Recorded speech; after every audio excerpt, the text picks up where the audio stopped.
So I can guarantee you that there is a reason that everything in your life led to this exact moment where you clicked on this video and are now at this moment listening to these words. Something inside of you is drawing you towards something that your conscious self cannot consciously know about. Carl Jung, in his entire life's work, articulated this perfectly, that our unconscious has the ability to lead us towards more optimal paths by following some sort of attraction to the unknown that over time leads us towards things that our conscious self cannot even know or be aware of what it wants. Think about what's happening with this video being recommended to you right now. There is a lot of information that YouTube and Google has about your tendencies, your behaviors, and some sort of chain of events. The last few videos you've watched, the last few Google searches you've made, the last few purchases you've made on Amazon, whatever it is, have convinced the algorithm that this video is something that you should be watching right now. So in some sense, the algorithm is a mirror to your unconscious, and it's offering up things that not just your conscious self wants, but that actually something about your unconscious has been hinting towards the algorithm that this may be something that interests you. It could have been you just hovering over a video before your conscious self got in the way and your ego said, oh, no, we don't need that. But for some reason, this one broke through. And that's absolutely critical. From here on out, we're going to be exploring exactly why that's the case.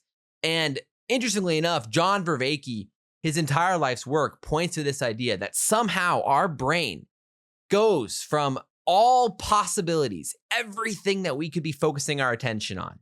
And this is an absolutely unbelievable ability that our brain has to do, because there are more possible paths in just a chess game than there are atoms in the universe. Yet somehow grandmasters can instantly know what the most optimal play is at that time.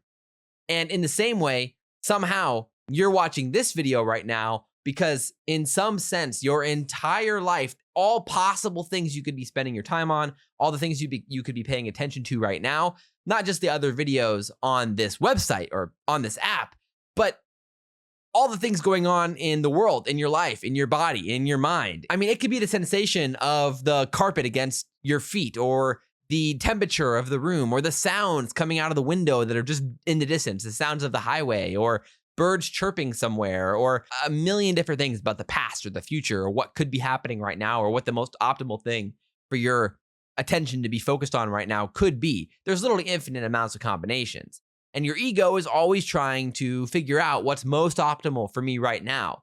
But the irony is that through this process of relevance realization, this process of determining what's relevant, you are making massive sacrifices to the fact that there are things that your conscious self will not be able to know are relevant to you because you've already excluded them from your path of relevance. And this is what the unconscious is slowly but surely helping you maneuver towards, is more optimal paths that aren't currently in your conscious mode of being. The problem is that science has not had a reason for why this might be true or how this could actually work in biophysics until maybe now. So that's what we're going to talk about today, and why this changes everything for you, how you can change your life, how you can expand your horizons, and what this means for living optimal lives. And this is something that I've actually experienced these last few years in real ways. I mean, this massive broadening of my horizon, feeling like the world is expanding, that more information is reaching me, that new paths that I never knew were possible have emerged out of absolutely nowhere that my conscious self could have ever conceived.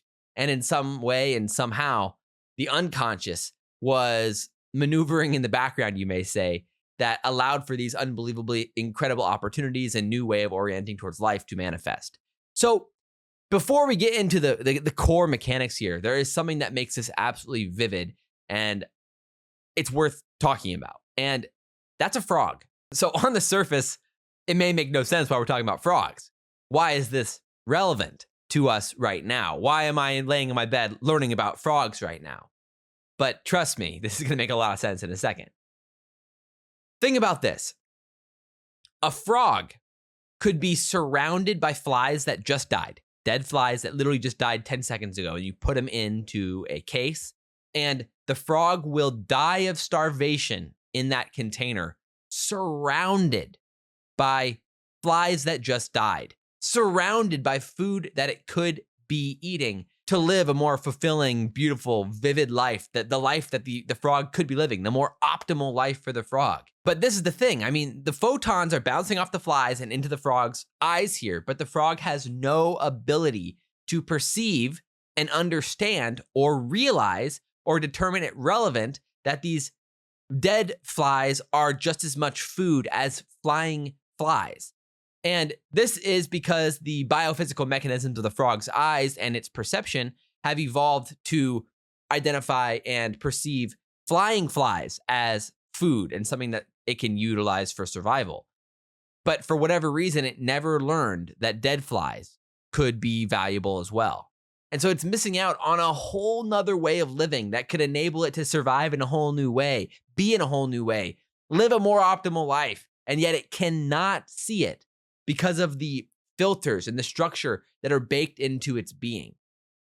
So you may be seeing where we're going with this, but the question is, could we be the frog? And the beautiful thing about what Carl Jung and what John Vervaeke and the work that we're doing as well is pointing to is that while the frog is limited by its eyes, the literal mechanical problem with its eyes, the human's perception actually has an unbelievable quality, which is that it's modulable, and that a lot of this structure is constructed since we were young. And over time, this can actually be rewired and relearned and completely change our way of relating to the world and broadening our horizons, enabling us to perceive the dead flies as something that can now sustain us and be a new way of being. And these things is what can change us as humans and open up paths that we never saw as possible before. But this is the ultimate tragedy, is that this process of narrowing exists to make life more manageable, to make it easier to navigate, to narrow down the infinite amount of possibility, the ocean of possibility up here, down to a world that feels understandable, manageable, orderly. But at the same time, we are sacrificing all the more optimal paths that may exist out there for the sake of feeling like we're in control or that we have order in this world. But could there be a balance here? Could there be a more optimal path out there? And how does this work? So the very fact that you're here right now, listening to these words, that means there is something in you, something unconscious in you potentially, that thinks that you are at the point where you are ready for your world to expand, where you're ready to go out and explore and expand your horizons in a new way. So hopefully we can journey together in this video and do exactly that. So at some point in your life, you've experienced this sense of flow, this sense of being in the moment, this sense of being in the zone, where the music feels like it's playing itself, or you're playing basketball and it just feels effortless and every shot's going in, everything you touch is turning to gold in that sense. Or it's creative writing or playing a video game or whatever, any type of sport or any type of situation where you're experiencing this sense of presence and this sense of flow that genuinely feels like it's effortless in some sense, that the actions just come easy. But the problem with this, when you're in this zone, is the second that you notice how well it's going, the second that you notice that there's something important happening here, that, whoa, I just had 3 pars in a row on golf holes, and suddenly this is the best I've ever played. Or I just hit 3 threes in a row. Oh my word, what's going to happen next? Suddenly you have this moment where you notice how well it's going and you start measuring that this is good, this is bad, this could be better, this could be worse, this is the best I've ever done, this is better than before. This type of measuring, this self-referential processing, something about observing yourself in this moment collapses the potential of that flow state. This is interesting. I mean, consider what's happening here. Basically, we're in those moments of flow, we're experiencing this really incredible mode of processing that the human brain apparently has the ability to do. Processing in parallel and processing way faster than ever before. And it seems like answers just come to us as these ahas, these insights. And that in these moments of flow, it feels like the music is writing itself, or the story is writing itself, or the paper is writing itself. And the idea is that when you're in the shower and you have this idea, this aha, this insight, what is happening there? So what we know in cognitive science, and cognitive science definitively knows this, Daniel Kahneman, who won a Nobel Prize in physics, also did a ton of work on this side and is renowned for his book, Thinking Fast and Slow, which now is the dual process theory in cognitive science, which describes system 1 and system 2 in the brain, thinking fast and thinking slow. There's this instinctual, like parallel, fast side of the brain, and then this thoughtful, logical, classical side of the brain. So there's something going on here where there's this parallel processing and linear processing, a GPU and a CPU side of your brain. And it seems like that this side of the brain, the fast side of the brain, is responsible for this flow state. And then somehow, when you notice how well it's going, you swap back to this slower, more clunky side that's better for logical thinking, but not as good for fluent thought processing. And there's a ton of research here on this front for what flow states are required. And the research deeply connects to the point that silencing the default mode network, which is the home of the ego, is important for accessing flow states. So somehow we can create this hypothesis from all this evidence that somehow this self-referential processing is what switches between system 1 and system 2. But how does this relate to our original question of why you're watching this video in the first place, this relevance realization, this process of narrowing? Well, this is where we have to ask, well, what in the world is creating these system 1 and system 2? What is the mechanism? How does this actually work? Well, we already know that John Vervaeke has said that the brain somehow magically seems to go from this combinatorially explosive amount of things we could focus on up here. And somehow it filters all the way down to a very narrow amount of things that we actually end up thinking about down here. And also we know that chess players can seem to search this massive search space of possibility. And there's actually research from Trubat et al. Who show that chess players in competition only use about 10% more energy, even though they're doing unbelievable amounts of computation in that time. So from a classical perspective, from traditional biology and traditional classical mathematics, this makes no sense. It should be exponentially more expensive to do exponentially more calculations, but that doesn't seem to be the case. And what do we know about the characteristics of system 1? Well, it seems to be parallel, and it's really good at pattern recognition and prediction and probabilistic instinctual thinking. And so there's only one other type of computation that is known to humanity that seems to have these traits as well, and that's quantum computation. But this is a big problem, isn't it? Because in quantum computing, well, you have to have the system at nearly absolute zero, and it has to have absolutely no interference, no noise, no temperature at all. So how could that be happening in the brain? And that's been the classic argument for the last 25 years, made famous by Tegmark in 2000. Except just recently, in the last few years, there has been massive breakthroughs that have essentially entirely refuted Max Tegmark and have pointed to the fact that biology might be doing something unbelievably different than originally expected to make this entirely plausible. So I do actually already have another video out about the big breakthrough in quantum biology on this front. But to put it short, this actually started back in 2007 when it was first discovered or proposed with legitimate evidence that photosynthesis was a quantum process. And this is mind-blowing considering photosynthesis is the most important process for life on this planet. And this had been debated for a long, long time. But in 2020, this basically got proven correct, but not in the way that was originally thought. What they showed was that photosynthesis is indeed a quantum process, but it does not operate like quantum computers do. It actually operates in the almost exact opposite way, in that the process of decoherence, the process of losing the quantum state itself, is actually how it works, where the exact opposite is the case in quantum computing, where you have to maintain the quantum state as long as possible to compute these extremely complex algorithms.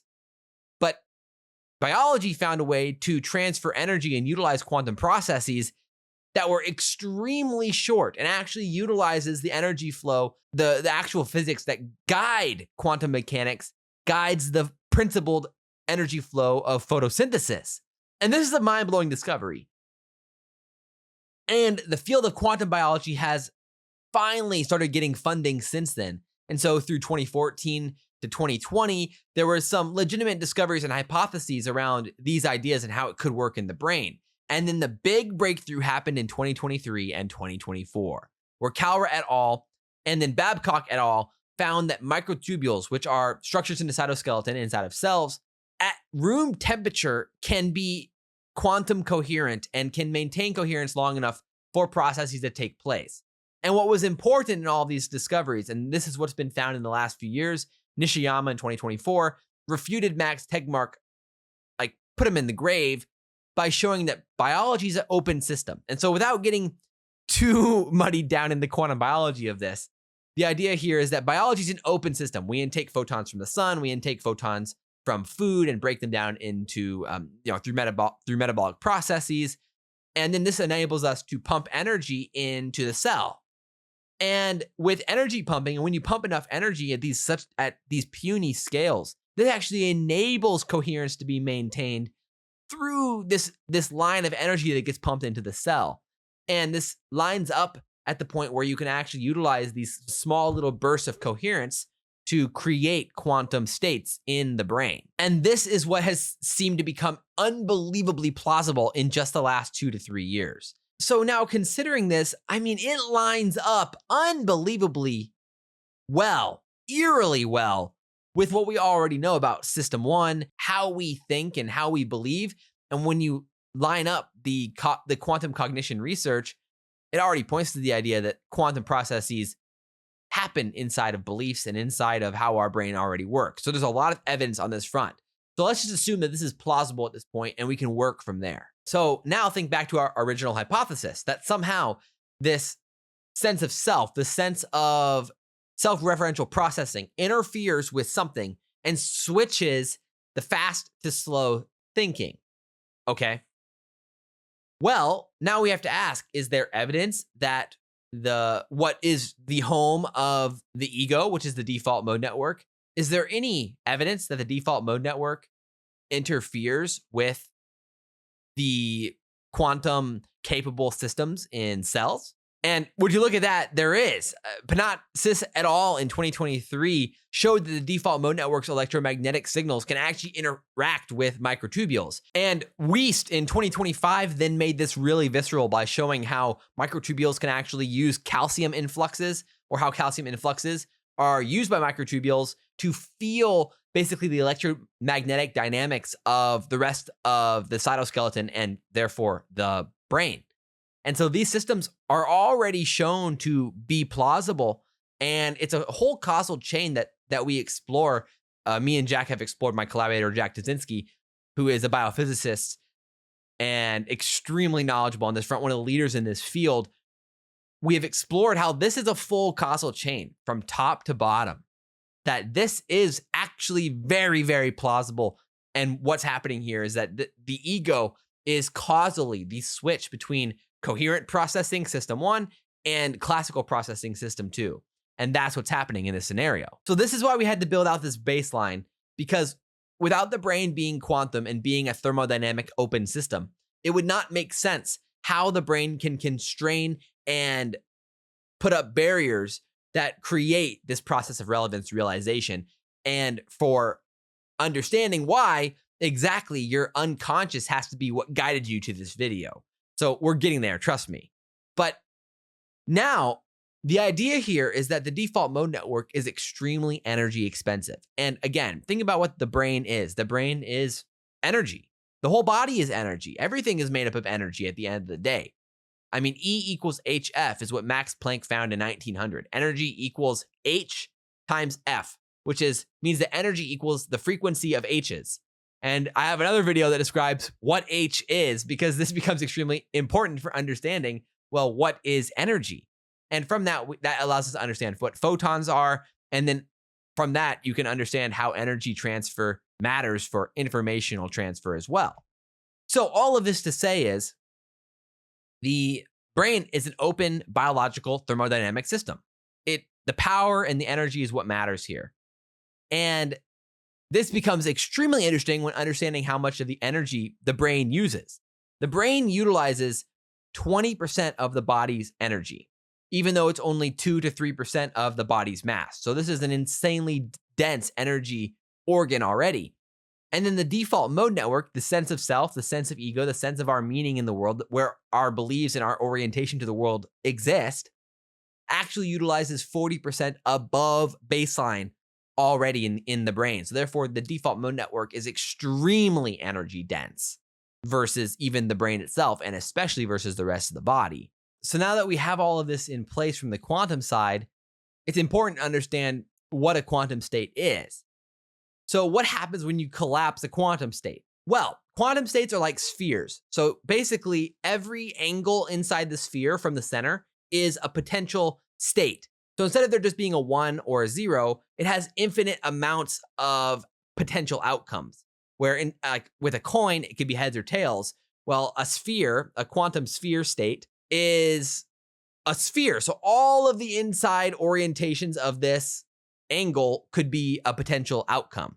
And that's exactly the opposite. So think about like a probability. From 0 to 100, they're all possible states. It's, a 62% chance, a 71% chance. Like when you're betting or through probabilistic thinking, it's similar to quantum because there's a bunch of intermediate states all the way from 0 to 59.2%, all the way up to 100%. And same thing in quantum states. You can have really fuzzy beliefs near 50-50 or something closer to all the way to 1 or all the way to 0 or something in between. And in quantum cognition research, this has showed that beliefs actually constrain how much you can explore. And this is where we start to get extremely relevant to what we are talking about here, is that a quantum state has all these degrees of freedom is what they're called. And when it's unobscured, it could essentially be anything and do anything. But over time, it gets reduced and becomes less coherent, decoheres, and it gets closer to either 1 or to 0, these definitive states. And what the quantum cognition research has shown is that as you get closer to this 1 or this 0, you are giving up all of this possibility. So for every belief you have that is, hot dogs are great, hot dogs are bad, you're collapsing all the potential pathways of hot dogs in your life from 1 or to 0. And so all of the no hot dogs and all the yes hot dogs and everything associated with hot dogs is now affected by that belief. There's no way to untangle the amount of information that's compacted inside of this belief of hot dogs. And that belief now entangles with all of the other instantiations of hot dogs in your life. So in the same way that I am bad at math, the thought process that I am bad at math, and this is something that I experienced in my life as well, was that it entangles with everything to do, not just with math, but with learning and excellence in general. And then this constrains all pathways that have anything to do with thinking or learning. And it set me back for years because I thought, not only am I bad at math, but then this constrains what I should even think about doing in the first place. And your ego is constraining all possible paths based off of these beliefs that don't even serve you anymore. And so these get entangled with other states, and these are called cues and beliefs in quantum cognition research. And so what Busemeyer et al. Showed was that this entanglement happens, that when you have a belief, it entirely affects future evidence that may arise, and it completely changes how you perceive all of this information. So just like the frog believes that dead flies aren't valuable for him, he's completely missing how these flies could now serve him in some way. So in the exact same way, your beliefs in your life, they don't have to be negative beliefs. They could be positive beliefs. It could be, I'm great at math, or I'm not bad at math. And even those beliefs will actually constrain possible paths. So it's not obvious that certain beliefs are good and certain beliefs are bad. But the fact remains that beliefs do indeed constrain what becomes relevant to you. And an important aspect of this is what Kavam and Plaskach found in 2017 was that greater precision in the representation of beliefs trades off with greater storage and processing demands. So the more precisely you believe something, the more it's going to trade off with how much it's going to cost you to maintain. And this is what Carl Jung identified in his psychological research 100 plus years ago. was that he said this word for word, was that the more you believe something, the stronger that the inverse of that belief will show up in your life. Because when you believe something about yourself, you're also believing the opposite about yourself. So for example, if you believe I am a smart person, you are also believing that I am also not a dumb person. So the positive belief has to be reinforced. You have to find evidence in the environment for it to support this belief. But you also have to find support and evidence that you are not dumb. So it's no surprise that you get angry when someone calls you dumb, or you make a mistake that makes people think you're dumb. And now you get embarrassed, or you get angry, or you get sad, or you cry, or whatever it is. Some emotion manifests from this belief that I'm a smart person, I'm an intelligent person. But then that means that you are now defending both that belief and the opposite belief. And this is what Carl Jung was talking about with shadows, was that everything you believe about yourself to be true, there's also the opposite, the shadow beliefs. And the shadow beliefs are just as real as the positive beliefs or the conscious beliefs. And they both consume energy. And so it's no surprise that contemplative meditative traditions are telling you to let go and be okay with the unknown in those types of senses, because this is the trade-off that we all have here. And neuroscience has shown this exactly. It's interesting because in like psychedelic research, and this is where Carhart-Harris's research has been so valuable to what we've been doing, but he has shown that in research with psychedelics, that when in processing psychedelics, this is reducing the default mode network's activity. And what they found is that there was a massive correlation in ego dissolution when the default mode network disactivated. In their 2019 research, what they call these core beliefs are high-level priors. And so what he says is that relaxing these high-level priors, this happens when you quiet the default mode network, is that there's a correlation between how much energy the default mode network is spending and how important these high-level priors are, these core beliefs are to you. And that when you actually reduce the amount of energy that these are receiving, suddenly people are experiencing a wider, more rich sense of consciousness, of being, of experiencing, even though their sense of self is being reduced, which from a average consciousness perspective, from someone's waking consciousness, that seems counterintuitive. So even here, we're seeing this trade-off between the system 1, the system 2, the exploring and the staying at the camp. All of these beliefs are creating some sort of gravity in your psyche. And this is what Carl Jung deeply understood in his research, was that beliefs were restrictive, that they created deep wells that one could not escape. And what they found in psychedelic research is that actually psychedelics are a great way to reduce the gravity well of some of these core beliefs. And this allows you to crawl out and see a different perspective.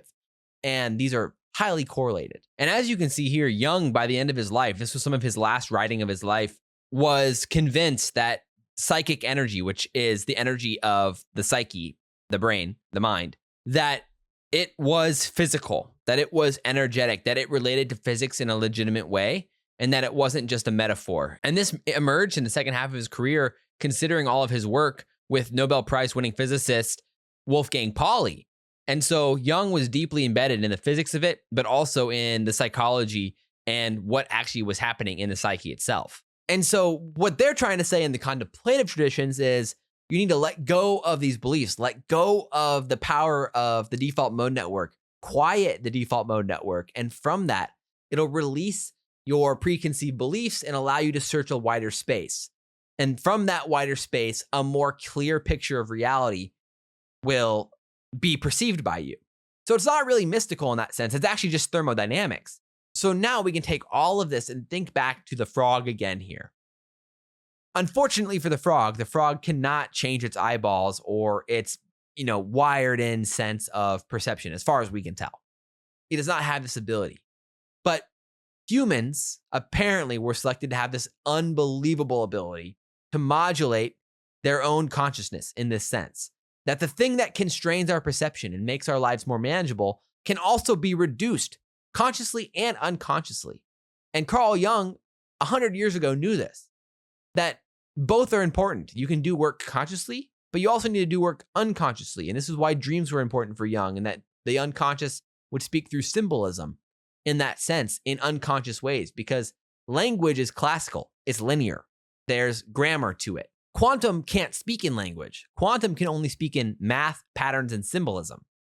And so this is why the unconscious works in these symbols and what he called archetypes, manifest from the unconscious in that regard, because that is the language of the unconscious, the mathematical representations, the most stable configurations of what exists in human information would then manifest through this symbolic meaning, the archetypal meaning from the unconscious. So this is why there's this give and take here.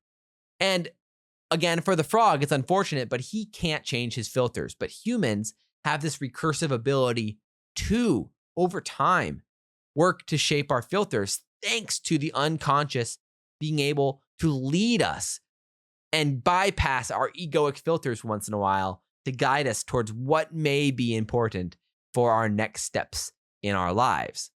And this is where we get to you and why maybe, just maybe, you are here right now listening and talking and can in this conversation with me right now, in this exploration. Because there's this process that we can all go through in dissolving these beliefs.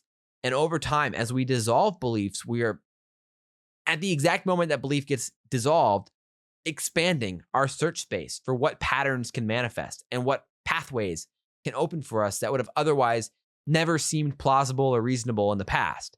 And this is something that John Vervaeke, Jung, and even mathematically Gödel and many others have talked about, is that from inside of a system, we cannot see what is outside of the system. Gödel called this the incompleteness theorem, and Vervaeke has identified this extremely well through philosophy and through this process of relevance realization, this idea of framing, that we all have a frame and we have to take off our frame to be able to see to observe the frame we were in before. And the only way to do this is to be uncertain about where the path may be. And this allows us to take off our frame and examine what pathway, what frameworks, what perspectives are more optimal for us. So all of this to say is, well, how do we actually go about dissolving our beliefs? And the good news is there's a lot of research on this front already.